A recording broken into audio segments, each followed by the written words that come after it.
तर आज चालले होते मी माझ्या श्रद्धेच्या ठिकाणी. चला तर मी तुम्हाला दाखवते माझं श्रद्धेचं ठिकाण. तर हाय हॅलो नमस्कार मंडळी, स्वागत आहे तुमचं माझ्या नवीन मिनी व्लॉगमध्ये. तर आम्ही आलो होतो आज आमच्या कोल्हापूरच्या अंबाबाईच्या दर्शनाला.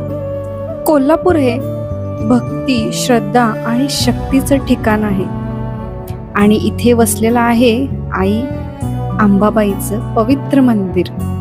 अंबाबाईचं दर्शन घेतल्यावर काय होतं माहिती आहे का?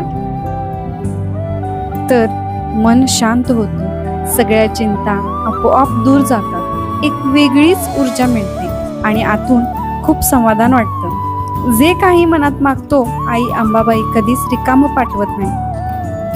असं मानलं जातं की आई अंबाबाई इथे स्वतः वास करते आणि जो कोणी मनापासून इथे येतो त्याच्या इच्छा पूर्ण होतात.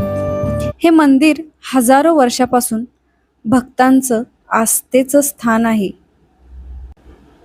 इथली शांतता, इथली ऊर्जा मनाला वेगळीच शांतता देते. आई अंबाबाईला महालक्ष्मी म्हणूनही ओळखले जातात. जेव्हा आपण तिच्या समोर उभे राहतो तेव्हा सगळे त्रास, सगळ्या चिंता आपोआप दूर होतात. म्हणतात ना